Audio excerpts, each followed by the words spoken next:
La consagración de la autenticidad es un libro del filósofo francés Gilles Lipovetsky, publicado en su idioma original en 2021 y traducido al español y publicado por Editorial Anagrama en 2024. Un tipo nuevo de fiebre irresistible y omnipresente campea por nuestro siglo: la fiebre de la autenticidad. Los ciudadanos lo exigen, los políticos lo prometen, los consumidores lo desean, los profesionales del marketing lo invocan. Autenticidad es la palabra fetiche y valor de culto de nuestros días. Se compite por demostrar quiénes son más auténticos. Debe ser auténtica una comida, un lugar, un hogar, una persona, una marca, una política y hasta pretende una religión auténtica. Hay autenticidad en el ámbito laboral, en el privado, en el familiar y en el íntimo. Sé tú mismo, busca tu verdadero yo, exprésate, conviértete en la persona que eres. Son imperativos que nos acompañan día a día. La autenticidad, despojada de la majestuosidad filosófica del pasado, ha conquistado las mentes y corazones de las masas. Es paradójico, pero desde el punto de vista filosófico la cuestión de la autenticidad ha perdido la centralidad que tenía en la época gloriosa del existencialismo. Pero ha ido ganando protagonismo en la esfera social. El ideal de autenticidad penetró en las costumbres de sectores cada vez más amplios hasta apoderarse de sus mentes. En los 60, Guy Debord lanzó la idea de sociedad del espectáculo, que venía a sustituir lo real por lo aparente y artificial. 2 décadas más tarde, Jean Baudrillard anunciaba la llegada de una era de simulación, apuntando a la desaparición de toda referencia con la realidad, la autenticidad y la verdad. Fake news, posverdad, identidades digitales falsas, cuerpos siliconados, fotografías retocadas, productos falsos y algoritmos dirigidos por bots. La sociedad de la falsedad parece imponerse al cosmos de la autenticidad. ¿Pero prevaleció lo falso y el simulacro? No, dice Lipovetsky. La época en la que vivimos adoptó la autenticidad, el sé tú mismo como mandamiento supremo, derecho universal del sujeto.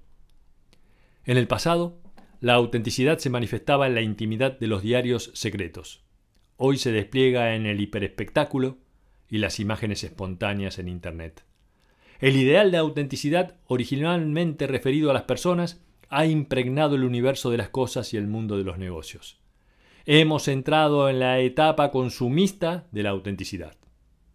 Lipovetsky propone desencantar el concepto de autenticidad, porque lo que es auténtico no es necesariamente bueno y lo inauténtico no siempre debe ser descartado.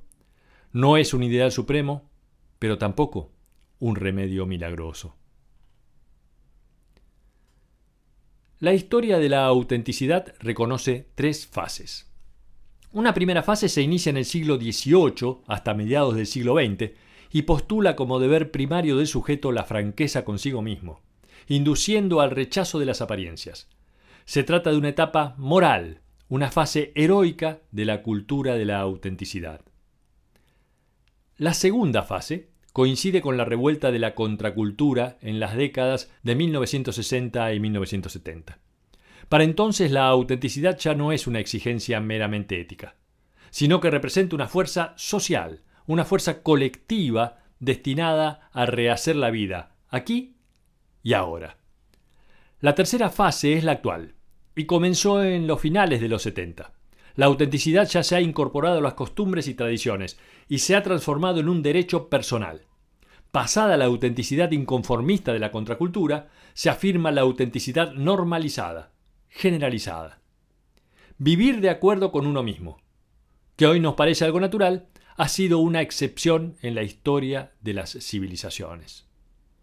Coincidir con la verdad individual de nuestro ser es una idea particularmente moderna.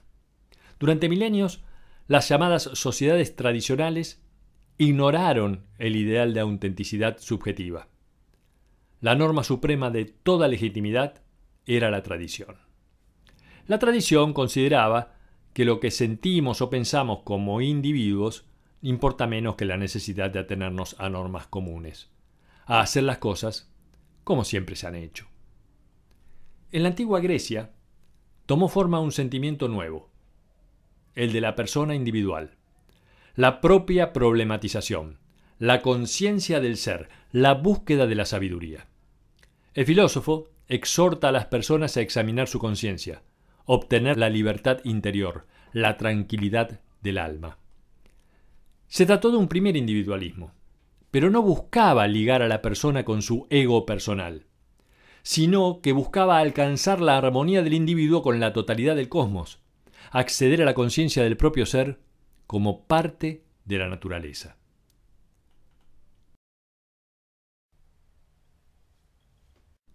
En la primera fase de su historia, la autenticidad se asienta en el paradigma de la autenticidad individual, entendida como adhesión a sí mismo. Nació en la Europa moderna de la Ilustración y se reduce a un fenómeno de minorías cultas, de intelectuales y artistas. Ya no se trata de vivir en conformidad con el orden cósmico, como pensaban los estoicos griegos, sino a vivir según la verdad particular del individuo, su sentimiento interior, donde cada uno es diferente y original. Cada ser humano tiene una propia medida, su singularidad. Durante el siglo XIX e inicios del siglo XX, una gran cantidad de pensadores, Kierkegaard, Nietzsche, Wilde, Heidegger, Sartre, se convirtieron en los apóstoles de una ética de la autenticidad, donde cada uno debería llevar una vida personal libre de la moral tradicional y la comodidad de las costumbres. Esta postura de la primera etapa de la autenticidad requería coraje y audacia para ser honesto con uno mismo y oponerse a las autoridades y a la mayoría. Según Sartre, el hombre auténtico es aquel que se arrebata a sí mismo la comodidad, arrojándose al riesgo y a la angustia. Para Heidegger, la autenticidad es parte de una lucha heroica, porque el verdadero yo se forja en lucha contra la tranquilidad. Pero bajo esta óptica también tomó forma la crítica de una civilización moderna acusada de ahogar al individuo en la masa, de despersonalizarlo hasta convertirlo en extraño de sí mismo, hasta alienarlo. Esta es la visión de Hegel, de Marx, de Tocqueville y de Heidegger, y más tarde de los pensadores de la Escuela de Frankfurt. Frente a la alienación, luchamos para ser nosotros mismos, pero no con el objetivo de alcanzar el placer o la felicidad, sino en nombre de la verdad, de la libertad o de la dignidad. En el mundo moderno aparece la figura del artista bohemio, que ridiculiza los valores burgueses y las convenciones. Cultiva la imaginación y la provocación irreverente. El valor del dinero es ridiculizado por estropear la belleza, ya que el ideal de la autenticidad se vincula con el anti-utilitarismo. A la moral austera de la previsión y la acumulación, el bohemio contrapone el día a día. Para la perspectiva bohemia, ser uno mismo no significa acceder a una vida más digna o más grande, sino a vivir con intensidad. Crece el culto a la experiencia, lo que Baudelaire llama una pasión insaciable por ver y sentir. Y en ese camino aparecen el alcohol o las drogas como acceso a la experiencia sensible.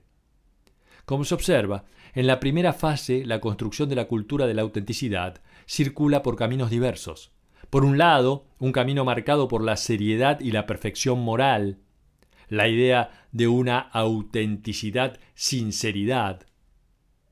Y por otro lado, un estilo de vida hedonista, marginal, desprovisto del deseo de elevación moral, afirmado en el concepto de autenticidad-intensidad. Precisamente, este último camino, el de la autenticidad-intensidad, será el que veremos exagerado y aumentado en la segunda fase. La segunda fase de la cultura de la autenticidad es breve, comienza en la década de 1960 y se extiende hasta finales de la década de 1970. Este nuevo ciclo consolida el ideal de la autenticidad, con nuevos actores, nuevos problemas y rechazo al status quo.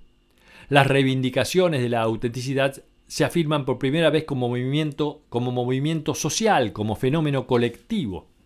La segunda fase ya no se reduce a una élite, sino que su punto de referencia es un grupo etario, una porción de jóvenes estudiantes que rechazan las estructuras institucionales y los roles sociales, productivos, educativos, políticos, familiares, religiosos y de consumo, que son puestos en cuestionamiento y denunciados como fuente de opresión y alienación, ya que despojan a las personas de su verdadera existencia, condenándolos a una vida falsa e inauténtica. La totalidad del sistema es rechazado.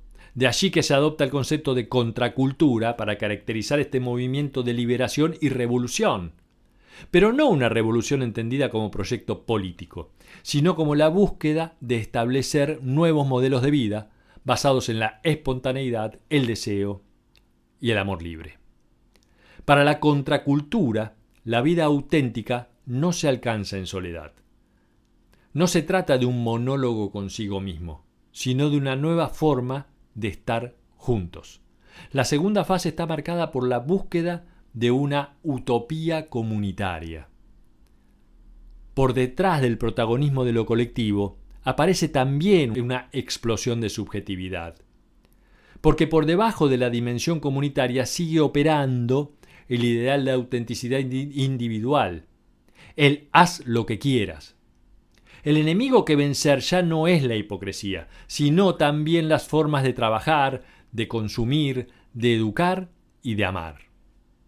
Se reivindica el derecho a la subjetividad, introduciendo lo personal en la esfera política, llevando la ética de la autenticidad a su momento transpolítico. Durante las dos primeras fases, la ética de la autenticidad primero fue reivindicada por un pequeño grupo de intelectuales y artistas, y luego por una generación de jóvenes. Pero en la tercera fase se convirtió en una demanda generalizada. Ser uno mismo se considera ahora un derecho, se ha convertido en la norma. Estamos en la hipermodernidad. Queremos profesar nuestra fe, comprometernos, consumir, viajar, vivir nuestros amores y nuestra sexualidad. Todo como nos plazca. Estamos ante la radicalización sin precedentes de la cultura de la autenticidad personal. Vivir como uno mismo ya no es una forma de vida que entra en conflicto con la mentalidad y el orden colectivo. La ética de la autenticidad se ha convertido en la cultura dominante. Ya no se pretende cambiar la sociedad. Porque si hoy las transgresiones son consideradas legítimas, si el otrora arte subversivo está subvencionado por instituciones oficiales y si ser uno mismo ya no conlleva sanciones serias ni despierta rechazos sociales, actualmente no tiene ningún sentido hablar de inconformismo. El concepto de inconformismo se vacía y la actitud de rebeldía se convierte en un estilo de moda. Ya no se trata de levantarse contra las reglas y rebelarse a la estructura social, sino de cambiar los propios deseos en lugar de cambiar el mundo. ¿Cómo llegamos a este punto?, se pregunta Lipovetsky. Sin duda, el aporte de la contracultura que amplificó los deseos de autenticidad y combatió a las instituciones tradicionales ha incidido en el cambio. Pero no lo ha sido todo. También existe un importante aporte de las nuevas fuerzas económicas que transformaron el mundo a finales del siglo XX. El advenimiento de una sociedad de hiperconsumo e hipercomunicación. Para Lipovetsky, el sé tú mismo no surge tanto de la contracultura de los 60 y 70 como de la seducción de las formas de vida expresadas por la nueva economía del deseo. En medio de una cultura hedonista, la autorrealización personal ha llegado a ser el objetivo supremo. Es paradójico, pero el culto generalizado a la autenticidad es hijo de la economía capitalista que produce necesidades artificiales. El universo del hiperconsumo no es la tumba del Homo auténticos. Por el contrario, es lo que lo hizo posible. En la era del consumismo, la cultura de ser uno mismo ya no es entrar en sintonía con el yo más profundo, sino que consiste en vivir según nuestros deseos. Ya no se trata de acceder a una condición espiritual más alta, sino simplemente de vivir como nos plazca. También el ideal del ser auténtico es propagado por la literatura psi, mediante contenidos dedicados al bienestar y manuales de autoayuda escritos por gurús del crecimiento personal. Existen escuelas de crecimiento personal en las que se enseña a amarse a sí mismo, mejorar el rendimiento en el lugar de trabajo y potenciar la comunicación interpersonal. En la primera fase moderna, la autenticidad podía representar un riesgo de lucha solitaria y angustiante. En cambio, hoy el ego no se afirma en una experiencia solitaria. Por el contrario, se afirma en el marco de seminarios y coaches especializados. La cultura de la autenticidad se ha normalizado, psicologizado y profesionalizado. Obviamente el mundo del marketing está inundado del concepto del auténtico. Sé bueno, sé malo, sé tú mismo, dice Calvin Klein. No imites, innova, dice Hugo Boss. Esta corriente también avanza sobre la gestión empresarial en los años 90.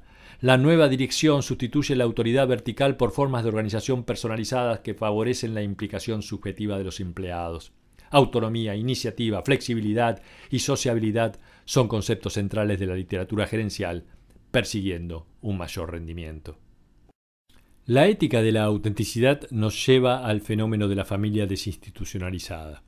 Un modelo de vida en común, redefinido por la dinámica de la libertad y la realización del sujeto, lo cual ha dejado atrás el ataque contra la institución familiar de las primeras fases. Para la gran mayoría de las personas, actualmente, la familia se ha vuelto sinónimo de amor, de confianza y de felicidad. Existe un nuevo apego a la familia, quizás como respuesta a un mundo marcado por la incertidumbre y la precariedad. El hogar se vuelve un capullo protector, una burbuja de seguridad afectiva, y una pluralidad de formas de relación demuestra la vigencia de la familia. Clásica, compuesta, monoparental, heterosexual, homosexual, unión libre. Cada uno elige el formato que se adapta a su subjetividad. La cultura de la autenticidad no destruyó el ideal conyugal, sino que ha modificado las formas de convivencia en pareja, liberando a la pareja del modelo de fusión que obligaba a compartirlo todo. Hoy el ideal de pareja es el que deja libre espacio a las elecciones individuales. No es la ética del compromiso lo que está en crisis, sino la del compromiso para toda la vida, el absoluto. Seguimos reconociendo el compromiso mutuo siempre y cuando refleje el yo íntimo de cada uno de los miembros de la pareja. La cultura de marcada hiperindividualización no extingue la necesidad de arraigo en las realidades colectivas. Individualización desenfrenada y lucha por la protección de las identidades colectivas no son contradictorios, porque uno de los motores de las reivindicaciones identitarias procede de la ética individualista de la autenticidad. No se trata de la resurrección de un viejo etos colectivista, sino de la difusión de una especie de terapia sociopolítica destinada a inspirar confianza y orgullo en sí mismo. Lo mismo sucede con las identidades religiosas, también ligadas a la conquista de ser uno mismo, porque actualmente la pertenencia a una comunidad de fe parte de la libre elección y no de la tradición. Las adhesiones religiosas contemporáneas tienen lugar en nombre de la libertad individual y de hecho existe una corriente bastante habitual de conversiones religiosas que demuestra el predominio de las decisiones personales por encima del apego al pasado. Se trata de una espiritualidad del hágalo usted mismo, el surgimiento de religiones prêt-à-porter que vinculan la experiencia religiosa con lo emocional, lo cual explica el éxito global de religiones que aseguran un contacto directo e inmediato con lo sagrado, una relación intensa con el Creador. Pero también estas religiones de bricolaje son inestables. La adhesión es temporal, fugaz, creando un vínculo fluido con lo sagrado o lo mágico. El yo auténtico no se vincula con la solidez del sujeto, sino con su inestabilidad y su provisionalidad. La hipermodernidad ha transformado la autenticidad personal en entretenimiento televisivo y al mismo tiempo la revolución digital ha permitido el ingreso de la autenticidad en la era del cibernarcisismo masivo. Se dio forma a una televisión de lo íntimo, integrada por gente común, que expone sus problemas psicológicos, desnuda sus egos y cuenta sus vidas hasta los detalles más ocultos. Ya no es necesario ser una diva o un héroe para captar la atención. Con la simple sinceridad y espontaneidad del individuo ordinario, basta. Porque la audiencia consume confidencias personales. Somos consumidores de autenticidad. La espontaneidad y la visibilidad de las emociones o la exhibición de los afectos se consideran expresión de autenticidad, incluso por encima de la coherencia entre lo que se dice y la vida interior del individuo.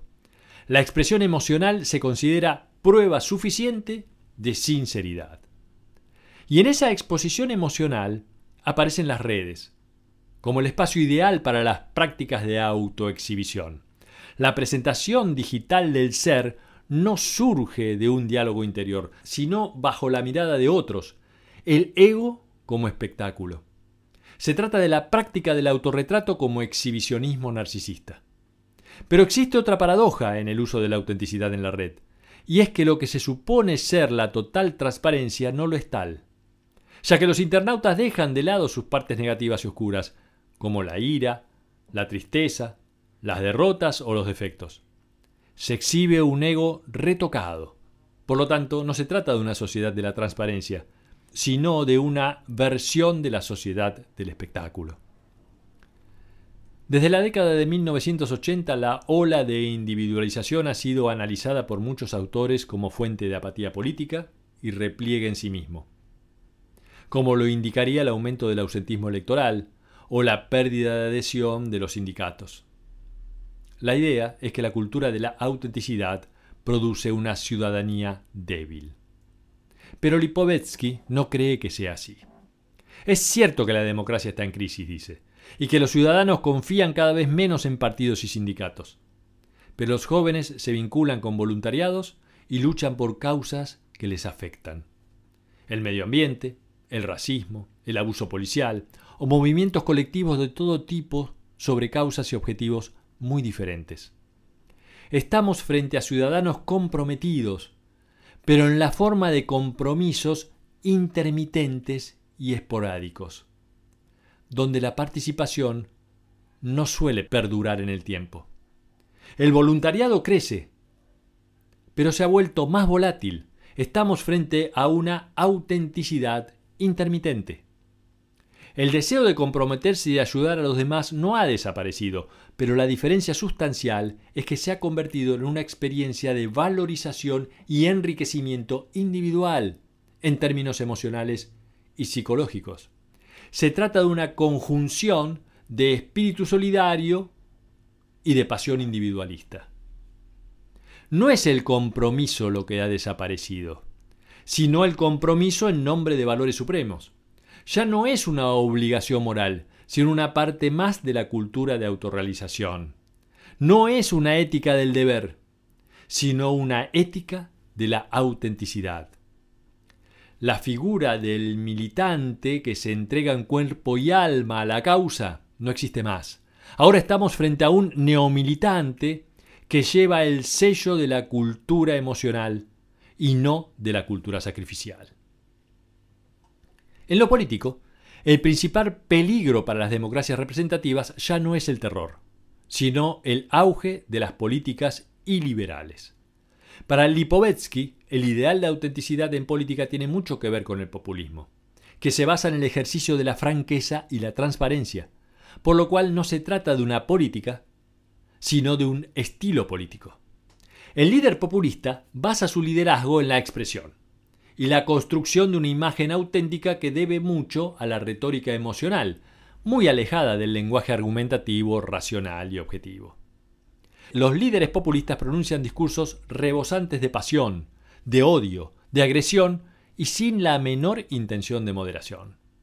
El discurso del líder populista se vuelve más auténtico cuanto más brutal.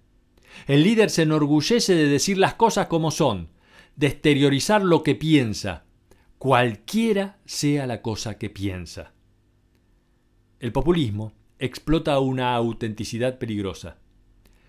Pero sería inocente pensar que se los puede combatir con la contracara de una autenticidad buena. Nadie puede aspirar a vencer al populismo y las fuerzas antisistemas con la moral de la autenticidad. Desde 1990 la globalización ha aumentado la desigualdad y alimentado un sentimiento de ansiedad e injusticia, de degradación y abandono, que ha hecho que las clases populares se sintieran traicionadas, olvidadas y despreciadas, lo que terminó haciendo que abrazaran las opciones populistas como alternativa. Es por eso que el populismo no será derrotado con una contraautenticidad, sino con reformas estructurales que mitiguen las graves consecuencias sociales y económicas del sistema, y la consecuente rabia, indignación y resentimiento de las clases populares y gran parte de la clase media. La idea de autenticidad también penetró en la esfera educativa. Y hoy el respeto por la personalidad de cada niño y estar abiertos a escuchar sus necesidades es un credo. Los padres están cada vez más atentos a los deseos de sus hijos. La pedagogía actual apunta a escuchar la singularidad de cada niño y de ese modo la escuela sintoniza con la ética de la autenticidad personal.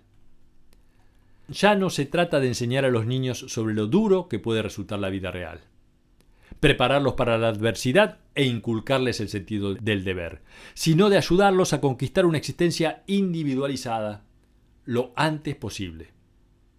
Pero, dice Lipovetsky, el fetichismo de la autenticidad también paraliza al mundo de la enseñanza. La época en que la idea de una escuela sin restricciones despertaba entusiasmo ha terminado. Ya hace algunas décadas que la nueva pedagogía es cuestionada por docentes y padres, que la consideran un desastre. La autoridad de los profesores está en crisis, la ignorancia es rampante, cada vez hay más estudiantes incapaces de leer o comprender un texto, y existe un creciente abandono escolar. Los detractores de la nueva escuela centrada en la libre expresión del niño sostienen que estas prácticas perjudican la adquisición de conocimientos básicos, desacreditan el valor del compromiso, cuestionan la autoridad y no logran reducir las desigualdades sociales. Desde este punto de vista, la autenticidad refleja en el sistema educativo una catástrofe, porque el aprendizaje requiere prácticas que no pueden reducirse a la búsqueda de placer y autoexpresión espontánea. Para formar cabezas pensantes no se puede renunciar a metodologías que se afirmen en el estudio regular y el esfuerzo. La cultura de la autenticidad basada en el placer y el libre despliegue de la persona no puede servir a una pedagogía ambiciosa que eduque en el libre pensamiento y mirada crítica. Bajo la égida del pensamiento de la autenticidad se consolida la posición dominante del mercado, porque cuando no hay adquisición de conocimientos, nos limitamos a reproducir lo existente. La escuela tiene el deber de preparar a los jóvenes para que se conviertan en otros de lo que son ya. Adquirir herramientas que les permitan progresar y pensar por sí mismos.